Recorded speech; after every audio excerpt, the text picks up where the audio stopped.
Hello, everyone. It's Dr. Manjiri Nadkarni, Ayurvedic MD, registered holistic nutritionist, back today for another wonderful topic. So, today I'm going to discuss something that is um, especially important in today's world because there is so much miscommunication. There is so much, especially miscommunication about different diets and dietary trends and foods and probiotics and what you should be eating, what you should be avoiding, and everybody telling you what's good for you. So, this is something that is from a very different perspective. We're going to talk about dairy, specifically cow dairy. I'm going to talk a little bit about, just give you some ideas according to Ayurveda as well. And dairy is something, it is a food that has been revered in Ayurveda for a long time, so whether it's cow milk or when we talk about ghee, which is a fantastic form of dairy, right? It's clarified butter. So it can be really, really beneficial to your health. But again, when it comes to dairy, what about milk? Is it good for you? Is it bad for you? What about probiotics? What about calcium? What about, other non-dairy milks? So there are so many questions that I am often asked, and that's one of the reasons why I thought it's a good time to just hop on, talk about dairy. So before we get started, I have a question for you. Are you consuming any cow dairy specifically, or are you dairy free? I can see a few of you have joined me online. So if you can just put a hashtag as, live, or just give me an answer whether you're dairy free or if you are still consuming dairy in your diet. That would be fantastic. I'm just going to say a quick hi to Bijal is here, Genevieve is here, and Siddiq Khan is here as well.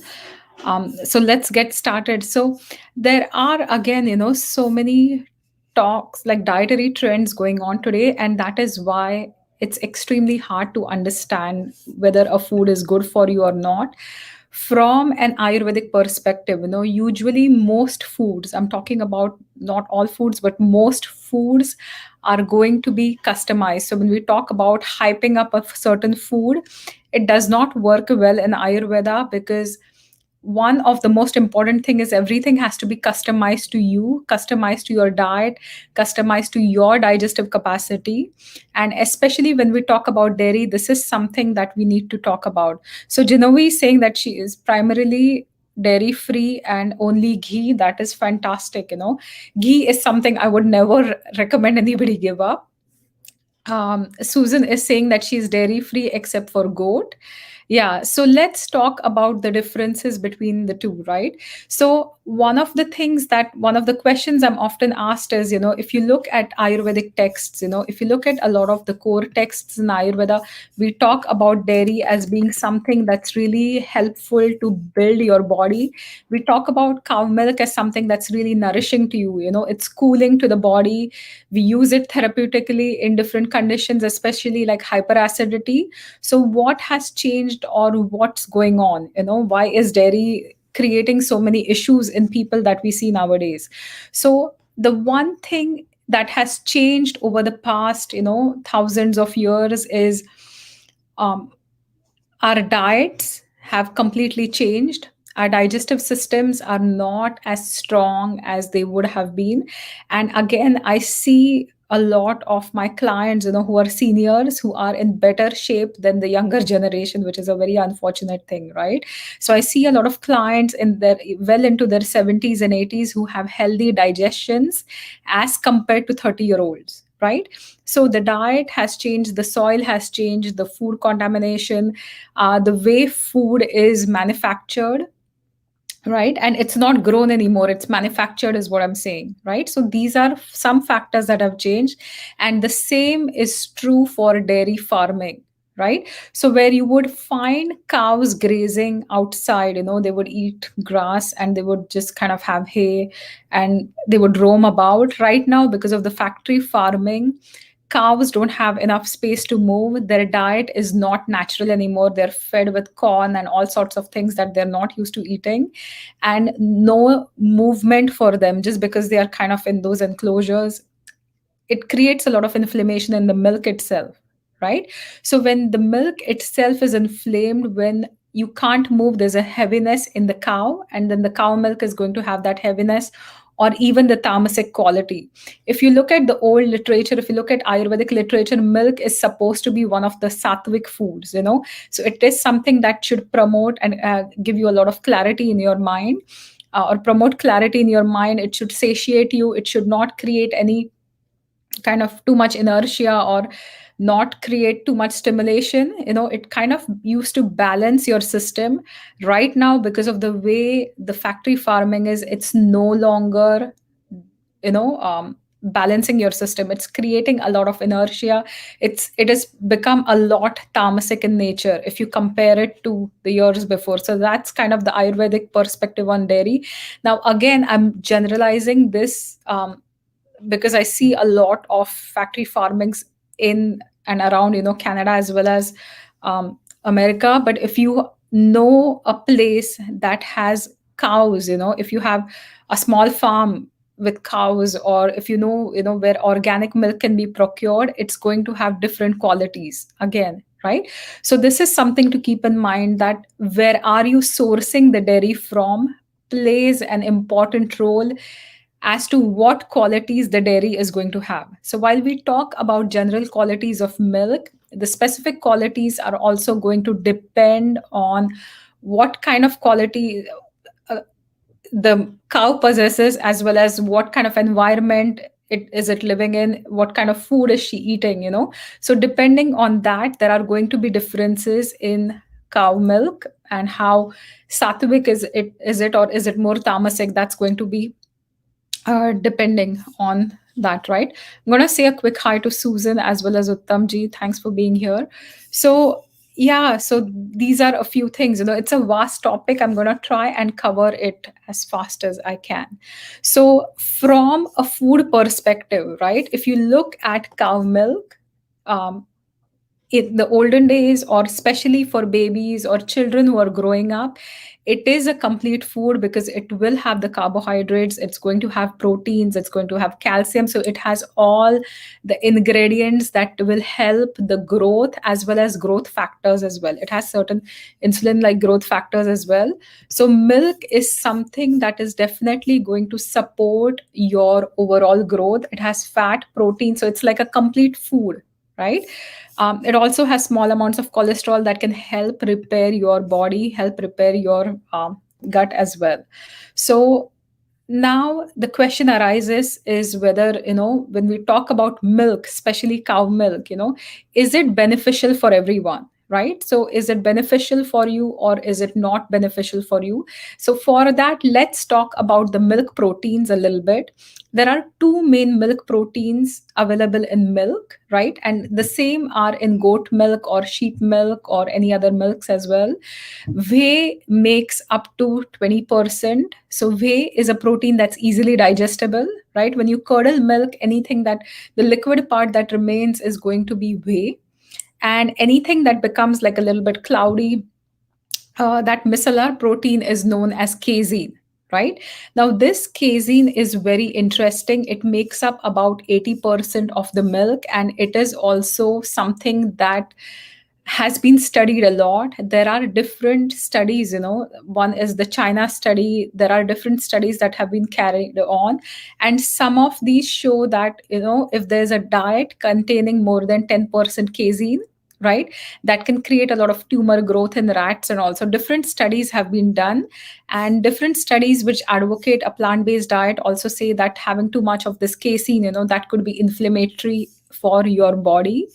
Again, when we talk about casein has two different, variants. So there's the A1 as well as the A2, right? Beta casein is the name.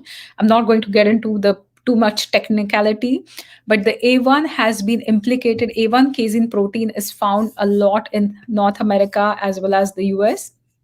So A1 casein has been attributed to different types of type 1 diabetes, any kind of heart disease, autism, any kind of digestive issues. And A2 casein is typically something that's found in Asia, India, Africa, even New Zealand has the A2 casein.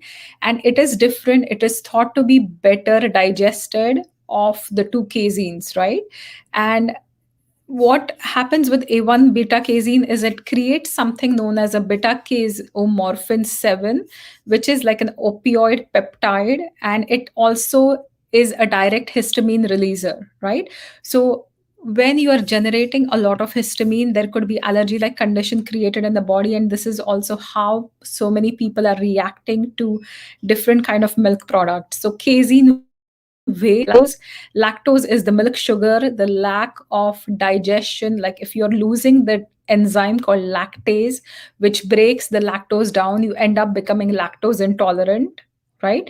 And this lactose intolerant can cause a lot of conditions like bloating or gasiness or even diarrhea.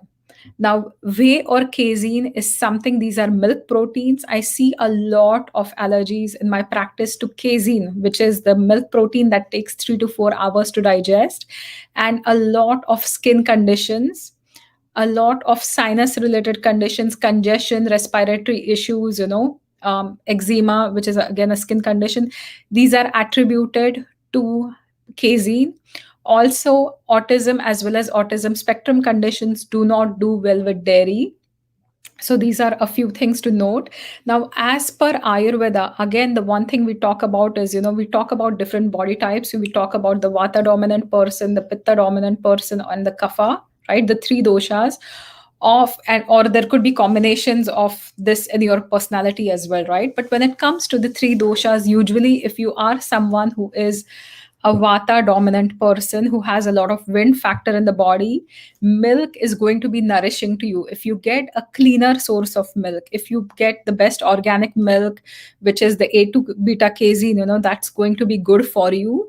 But even the best organic milk, beta casein, is not, A2 beta casein is not going to work really well for a kapha type, because the kaphas are naturally, they have a lot of nutrition already in the body. They also have some inertia, and milk is something that increases your kapha, right? Milk is something that can increase all the tissues or nourish all the tissues of your body, along with Ojas, which is your vital essence. So for somebody who's tired, who needs growth in the body, right? Who's really like children, if they are having any issues with growth, if you're losing a lot of muscle mass, if you're losing a lot of weight, that is the time you can start supporting your diet with clean organic milk. But if you are somebody who has excess of kapha, right? If you have excess of any kind of growths or tumors in the body, if you have diabetes, or if you have high cholesterol, or anything where you have to do with deranged metabolism, it is a good thing to cut out milk or minimize milk, right? Now this is about milk. Let's go to the next topic, which is yogurt. Yogurt, again, according to what is sold today as per the dietary trends, probiotic value of yogurt, and then there's kefir as well, right? So there are differences in kefir and yogurt because of the lactobacillus that are there, because of the bacteria or the probiotic value. But the one thing to understand is that traditionally yogurt that is sold here, like traditionally prepared yogurt or curd as we make it in India, is very different than the boxed yogurt that is going to be sold here. So anytime you go to the superstore, you pick up your yogurt, it is going to be heavy to digest. It will increase excess of kapha in your body, right? It has the potential to clog a lot of your channels in the body as well, right? So these are qualities of the store bought yogurt, right? If you're making your own yogurt, if you're making your own curd, the way to do is always to boil the milk, right? So when we talk about even milk, I've seen so many of my clients, they'll open the fridge, they'll take milk out of the carton, they'll drink it right away. The casein is not digestible, then this is how you're creating more and more food intolerances and allergies. But if you boil the milk, if you let it cool, drink it warm, add a pinch of turmeric, add a pinch of black pepper, you can add cinnamon if you have issues with blood sugar, then it becomes more digestible, right? So, not everybody has to get rid of milk. If you still enjoy it, if you think you need it, if you're tired, exhausted, um, if you're like really busy without much time to cook, or if you just like milk, there are ways you can go about it, and there are ways that you can support your body, but you also have to focus on the digestibility of the milk. If you're taking it straight out of the carton and chugging it, you're not going to digest it. It is going to lead to a lot of digestive issues, right? Now, one thing that I do in my practice is, when I see any kind of growth related to cancers, right? Like if there's any kind of dysplasia and all, typically I will have people go off any kind of dairy, because dairy also definitely has growth factors. So that's one thing to keep in mind. And then we talked about the kapha conditions, right? Where you have excess mucus buildup in the system sometimes, or you have excess body weight as well, right? So if you are having too much, if you're having trouble losing weight, cut the dairy out, right? If you're having a lot of skin conditions, taking the dairy out is definitely going to help you. Now, when we look at substitutes of milk, there are almond milks that are sold on the counter, or you can look at coconut milk. So these are all going to have their own properties, but one of the things they are really going to lack in is the protein component. If you are relying on milk as a source of your protein, right? uh, Almond milk does not have any protein. If I look at the charts, there's an interesting chart that I have here to compare, and it says that, milk, while it's going to have almost 7 to 8 grams of protein in a cup, if you look at the almond milk, it's hardly going to have like 1 gram or something, or even less than that, right? So almond milk does not have enough protein. Soy milk will have definitely more protein, but soy milk comes with its own digestibility issues. Rice milk, oat milk, again, does not have a lot of protein, neither does it have calcium. So, one of the best alternatives for replacing milk is going to be goat milk. Goat milk is really low in lactose as compared to cow milk, and also it's way more digestible as compared to cow milk. And that's also the one thing I see in my practice when I test for allergies. A lot of people react to casein, but when it comes to goat milk, goat cheeses, goat yogurt, they are the best tolerated, and they will have definitely more nutritional value as compared to any of the plant based milks, right? So that's one thing. So again, Mohan is asking an interesting question: is paneer healthy, right? So again, see, the concept of health is extremely personalized. A paneer might really be nourishing, it'll give good amounts of protein, it'll give good amounts of fat to somebody who has excess wind factor or vata aggravation, and he's going to, he or she is going to really feel nourished with paneer. But if you are giving this paneer to a person who already has excess fat in the body, who's trying to lose weight, or who has this excess phlegminess, it's going to increase it more, right? So again, health is subjective. Now, we've talked about milk, we've talked about milk alternatives. Goat's milk is the best replacement if you can handle it. Yogurt, there are some rules and regulations when eating yogurt in Ayurveda. One of the rules is never consume yogurt at night time, right? So if you are consuming yogurt out of the fridge at night time and you are congested, it shouldn't surprise you, because the yogurt itself is congesting you. Night is the time when you naturally have more kapha in the environment as well. In your body, there's a natural dominance of this kapha energy at night, and if you are having yogurt, which is again kapha increasing, that is going to lead to a lot of issues related to kapha. So try to avoid any kind of, yogurt at night. For certain people, if they are hungry and they don't prefer having a heavier meal, as I mentioned before, either goat's milk or cow milk, if it's digestible, you can add a little bit of turmeric. Make sure you've boiled it first to make it digestible. Then you can add either turmeric. Cardamom is another fantastic spice. Green cardamom pods, you can crush it, you can add it in your milk. It's going to make it way more digestible as well, right? Now, Mohan is asking another good question on cheeses. Now, a lot of the softer cheeses are going to be more kapha aggravating, right? As they become harder, they don't aggravate kapha as much, right? So anything that's soft, is always going to be more phlegmy, more mucus building. So for a vata dominant person, any of the softer cheeses are what's preferred, right? Kaffas ideally getting off the cheese, getting off dairy is a better option for them, or having it in moderation, or like really limiting it is another option. But any of the old aged cheese, like cheddar cheese or something, is not going to increase that flemminess too much, right? Again, it would depend on the source. Any other questions so far? So we've talked about the protein. Um, Also the probiotic value. Yeah. So one thing I also wanted to bring to light is, if you look at commercial yogurts which are sold for their probiotic value, and then you'll see them flavored with vanilla, or they'll have like some fruit cup at the bottom, it has tons of sugar, right? So if you are buying yogurt, buy the unsweetened one, buy the plain one. Always, when it comes to dairy, fat is a good thing. Do not buy fat free stuff, it's not going to be that digestible, right?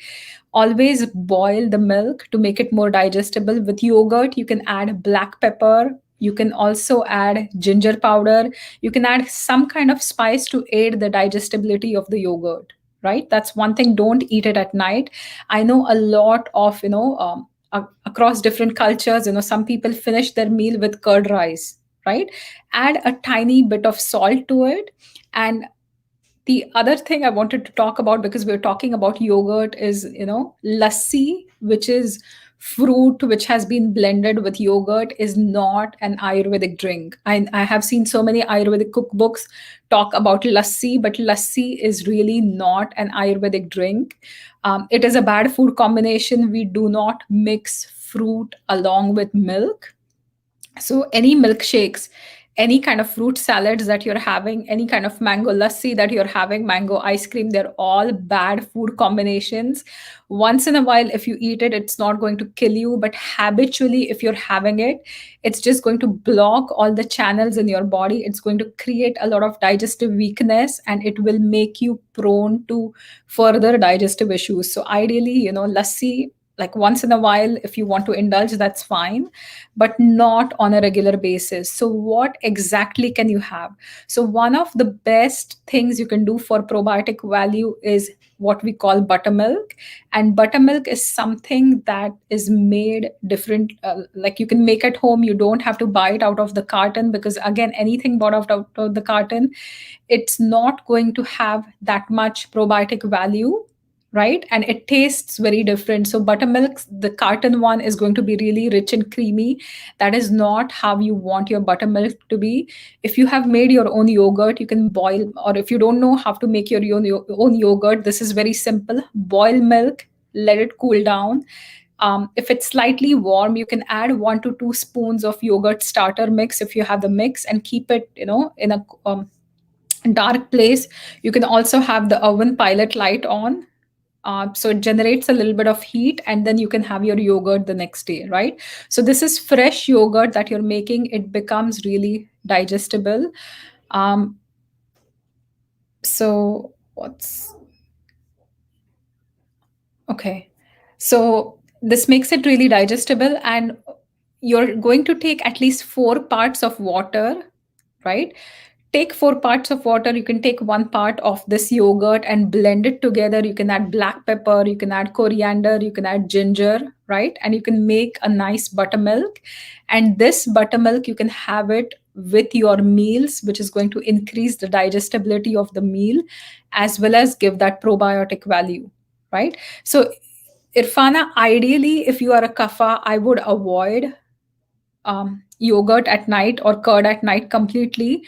But you can have buttermilk instead. But if you really want it, you can add a pinch of salt to it, or black pepper.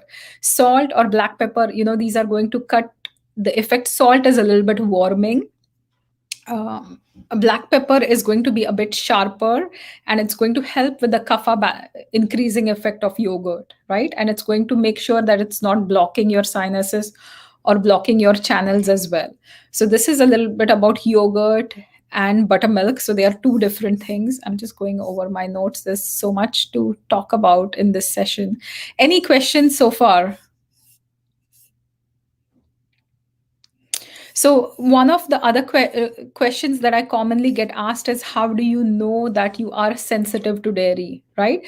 If you are constantly congested, right? So, for who should not be having dairy, or who, how do you know if you're sensitive to dairy? So, one thing you can do is keep a food mood journal. Sometimes what you eat, if you are sensitive to it, it's also going to affect your brain chemistry, right? I'm not saying every allergy or every food sensitivity is going to impact your brain chemistry, but certain foods that you eat, they will make you tired, they will make you either feel bloated or gassy, or give you the runs, or constipate you, or change your mood. And if you keep a food mood journal, that will give you a good pointer as to what's going on with you, right? What I've seen in my practice commonly with milk allergies or dairy allergies, especially in kids, there is a lot of congestion. There's a lot of respiratory congestion. You feel cold all the time. You can get flu all the time because your immune system starts getting repressed. You're also coughing constantly, and it's productive cough. So you are a lot phlegmy, right? If you're having too much dairy, and then cutting out dairy is going to work for you. So if you are somebody who has a lot of sinus trouble, if you have ear infections constantly, or if your children have constant ear infections, if you're having any kind of breathing issues, respiratory congestion, skin conditions, any kind of skin conditions, taking the dairy out works really fantastic, right? So these are a few things to try.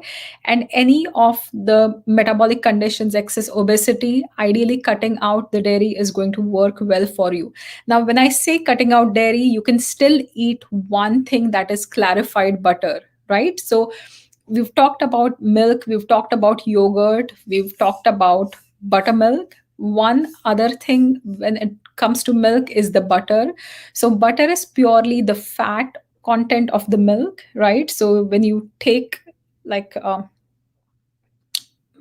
we call it the layer on top of the milk after you boil it, and you keep storing it, that becomes butter.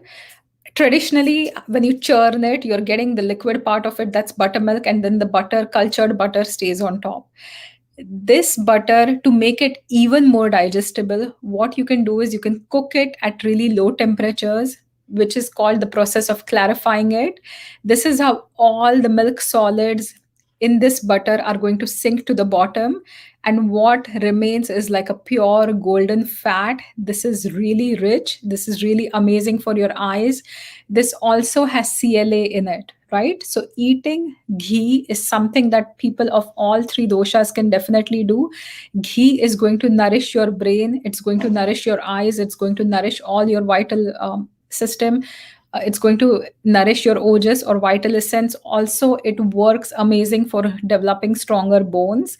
Now, as I said before, kaphas, even with ghee, it should be in moderation because you're already having enough deposits, right? So, Mugdha is asking, do Vata Pitta people have specific recommendations related to dairy consumption?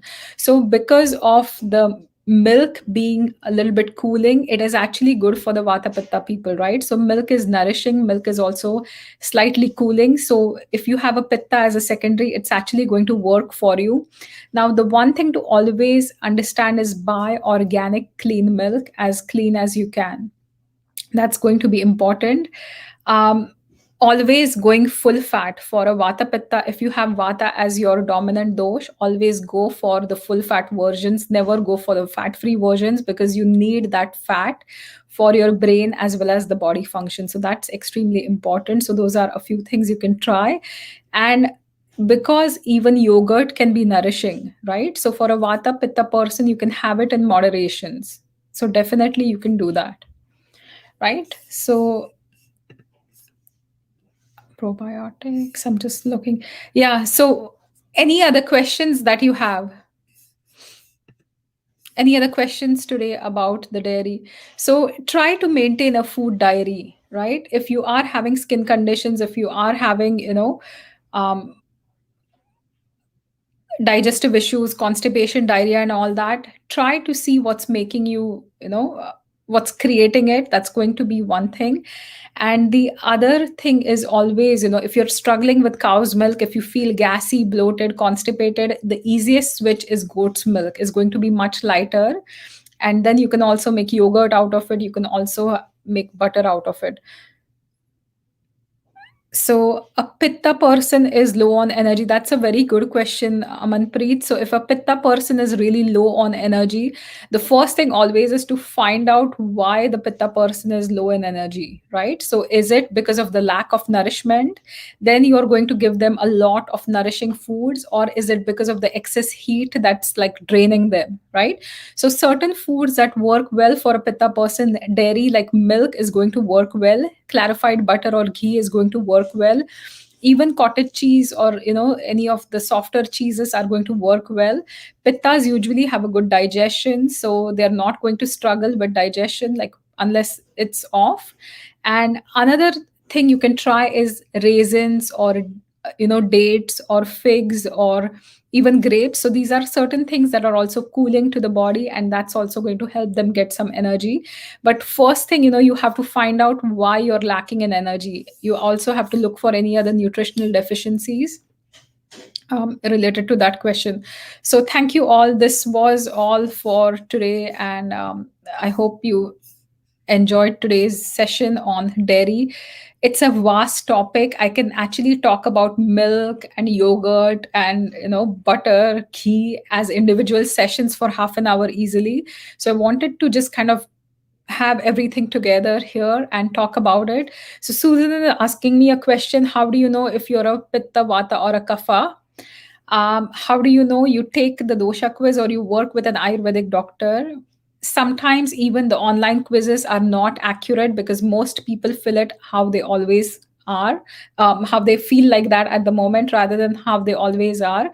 So feel free to just message me, and I can help you find out what's going on with you. I can send you my own quiz. So thank you so much for watching. No problem, Uttamji. I know it's a huge topic. I thought I'll just hop on and talk about it. But sensitivities or allergies, intolerances, that's our theme for this month. And these are certain things that can really impact a person, right? And especially when I talk about in my practice, when I talk about acne or skin conditions, eczema, taking the dairy out works wonders. So if you are struggling with like poor skin, or if you are struggling with digestive health, if you're struggling with excess mucus, really try to write down your diet and the symptoms and get the hang of what's going on, right? And cutting out dairy might just work really well for you. Thank you so much for watching. I'll be back next week on Wednesday. This Saturday, we have a very interesting topic. We're going to talk a little bit about nakshatras with Joey. He's an Ayurvedic Jyotish, and he's pretty amazing. So he's an Ayurvedic practitioner along with Jyotish.